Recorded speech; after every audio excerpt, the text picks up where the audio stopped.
Good morning সবাইকে। যাই হোক, আমরা এখন সানরাইজ দেখতে আসছিলাম, দেখা হয়ে গেল, খালি আবার সূর্যটা ঢাইকে গেছে।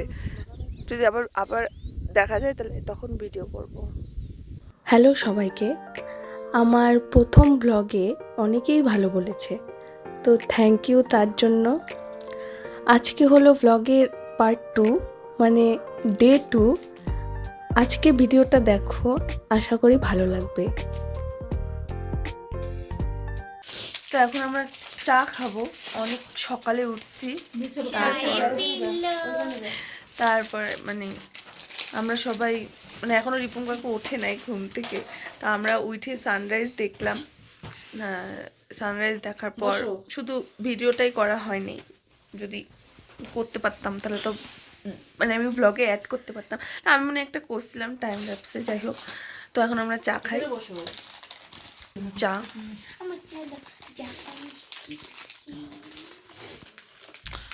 আগের ভিডিওতে বলেছিলাম সকালবেলা ওই মনেস্ট্রিটাতে আবার যাব, তাই সকালে উঠে সানরাইজ দেখে আমরা তিনজন, মানে আমি, বুনু, তিনজন মিলে চলে যাই সেই মনেস্ট্রিটাতে।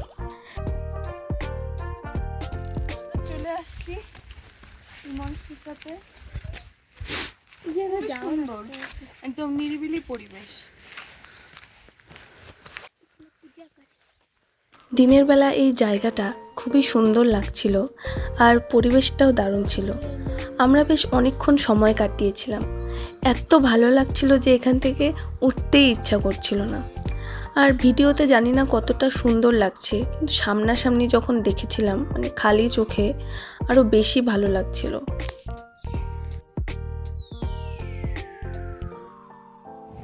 আমরা এখন যাচ্ছি টুমলিংয়ে। আমাদের আজকে যাওয়ার কথা ছিল হচ্ছে সান্দাকফু, কিন্তু সেটা হইল না। তো কালকে হয়তো যাব, এখনো শিওর না, হয়তো যাব। আজকে আমাদের ডেস্টিনেশন ছিল টুমলিং হয়ে সান্দাকফু, মানে টুমলিংয়ে লাগেজ রেখে তারপর আমরা যাব সান্দাকফু। কিন্তু একটা প্রবলেম হয়ে গেছিল, তাই আমরা সান্দাকফু যেতে পারিনি। बाजी लगा दूंगा मैं, लेकिन बोलेरो में मैं नहीं लगाऊंगा, सीधा ही बात। लैंड रोवर में तो कोई बोलेगा संदकपुर में इमरजेंसी बीमार हो गया, 1 घंटा 50 मिनट में पहुंचना है, तो मैं पहुंच सकता हूँ।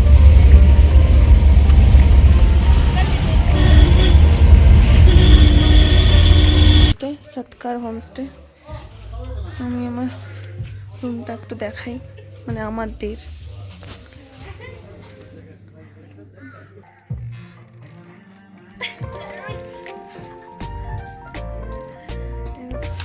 সৎকার হোমস্টের রুম। ওই হিন্দিতে বললাম, আমি বললাম এটা হচ্ছে আমাদের সৎকার হোমস্টে রুম। আমাকে কেমন লাগছে আয়নাটাতে ঠিক করে দেখা যাইতেছে না, যদি আমার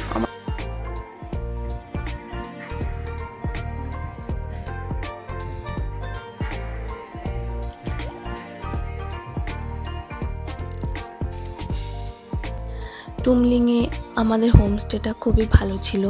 তো এখানে আমরা একটু হাসাহাসি করছিলাম, পাশেই গান বাজছিল, তো আমি বুনু ওই গানেরই একটু লিপসিং করছিলাম। তো সেটা মিউট করে দিয়েছি যদি কপিরাইট পড়ে, সেই জন্যই। তো বেশ মজা লাগছিল, আর ওয়েদারটা খুবই ভালো ছিল ওই সময়।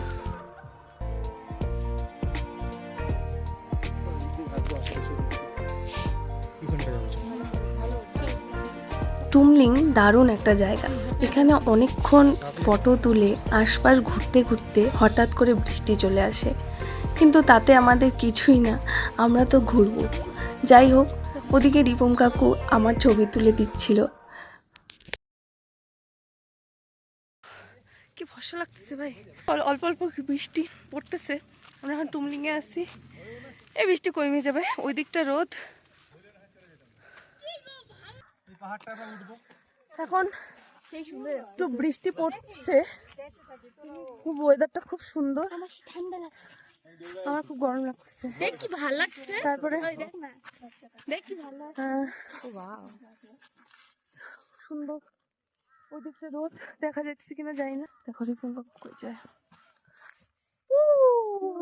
পারবে না।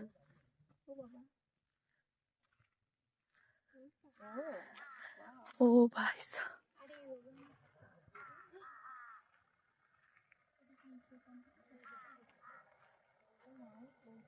ও দূরে গেছে সেই। দেখো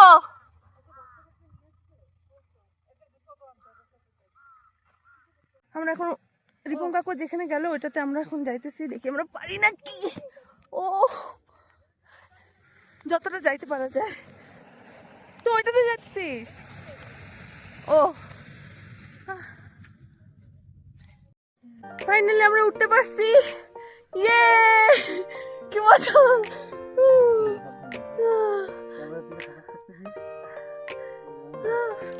সে সুন্দর, সে সুন্দর।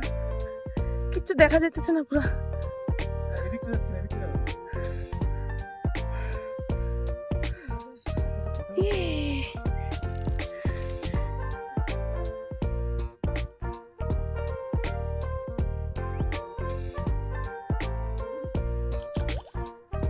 শুরু হয়ে গেছে বৃষ্টি পড়া। এখন নামবো কোন দিক দিয়ে?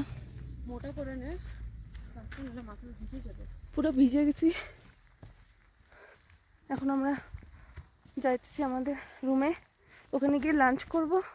লাঞ্চ করে যদি ওয়েদারটা ঠিকঠাক থাকে, মানে বৃষ্টিটা কমে গেলে আবার বেরোবো। সে মজা হলে একদম উপরে উঠছি। ওই যে ওইটার মধ্যে সেই মজা। ঠান্ডা দিনে লক করে আসিস। তিন্নি কোথায় যাচ্ছ? এরপর আমরা আমাদের রুমে যাই, গিয়ে একটু রেস্ট নিয়ে লাঞ্চ করে বেরিয়ে পড়ি নতুন একটা এক্সপেরিমেন্ট করতে।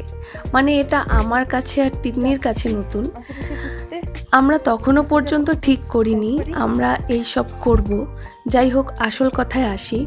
আমরা তিনজন, মানে আমি, রিপম কাকু, তিন্নি বেরিয়ে পড়ি আবারও আশেপাশে ঘুরতে। এটা অন্য এক রাস্তা ছিল। আমরা মোটামুটি যাচ্ছি রাস্তা দিয়েই, তো যেতে যেতে একটা গ্রামের মধ্যে এসে পড়ি। ওয়েদারটা বারবার খারাপ হচ্ছিল জন্য আমরা ঠিক করলাম আমরা আর বেশি দূর যাব না। প্রচন্ড ঠান্ডা।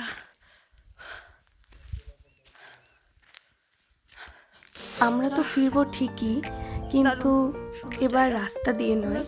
আমরা ঠিক করেছি যে আমরা পাহাড়ের গা বেয়ে বেয়ে, মানে নিজেরা রাস্তা খুঁজে তারপরেই যাব। আমিও তুলছি। আমি যদি ছবি না তুলি তাহলে কি হবে? হবে না তো, ছবি তো আমাকে তুলতেই হবে। কেমন লাগতেছে।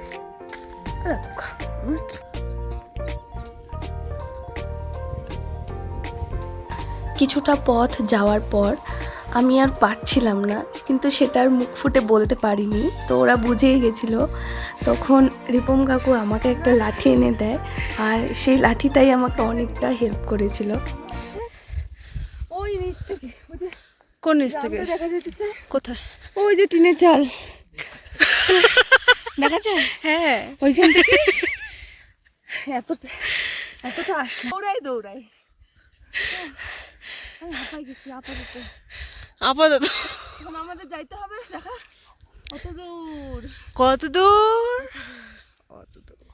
আমি একটু রেস্ট নিচ্ছি। এটা মনে থাকবে, আমার নাও থাকতে পারে, আমি ভুলে যাব। আবার আসতে লাগবে।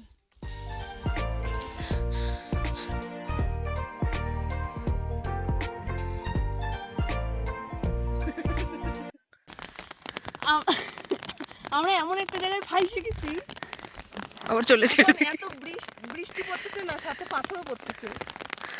এখন আমরা বুঝতে পারতেছি না আমরা কোথায় যাব, কোন দিকে যাব। আমরা এখানে দেখা যাচ্ছে, রাস্তাটা তো বোঝাই যাচ্ছে না। তুমি একটু দেখাই দে।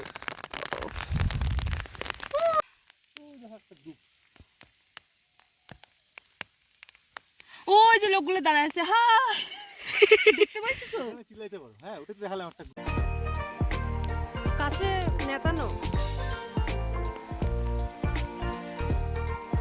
এই নতুন রাস্তা খুঁজে সেই রাস্তা ধরে যাওয়া, পাহাড়ের গা বেয়ে বেয়ে যাওয়া, নদী পেরিয়ে যাওয়া, এই সমস্ত কিছুই বেশ ইন্টারেস্টিং ছিল। মানে আমার কাছে, তিন্নির কাছে ব্যাপারটা নতুন, তাই দারুণ এনজয় করেছিলাম। সরি, হোমস্টের সামনে চলেই আসছে প্রায়, কিন্তু তাও অনেকটা যাইতে হবে। ওই যে তা আমরা এখন এই সোজা ওই কবরস্থানটা দিয়ে যাবো, তারপরে ওইদিকে একটা রাস্তা আছে, মানে মেন রোড, ওই রোড ধরে তারপরে আমরা আমাদের কি বলে লড়াই শেষ করব।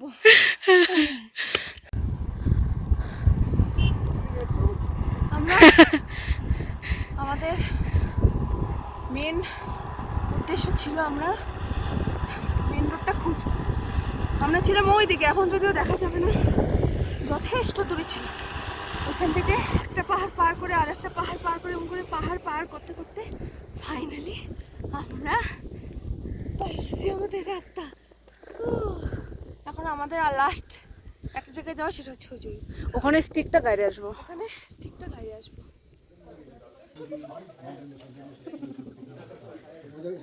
সব শেষে আমরা আমাদের হোমস্টেতে ফিরে যাই। তো ফেরার পথে আমরা মোমো খেয়েছিলাম। যাই হোক, তো হোমস্টেতে গিয়ে চা খাচ্ছিলাম আর কালকের কি প্ল্যান সেটা নিয়ে আলোচনা করছিলাম। আজকের এই দিনটা, মানে টুমলিংয়ের সারাটা দিন আমার কাছে একটা মেমোরেবল দিন হয়ে থাকবে। মানে এতটা মজা করেছি, মানে দারুণ, বলার বাইরে। তো পুরো ক্রেডিটটাই রিপম কাকুর, তো থ্যাংক ইউ রিপম কাকু। আজকের মতো এইটুকুই। কেমন লাগলো অবশ্যই জানিও। তো দেখা হচ্ছে পরের পার্টে। Ta-ta, by.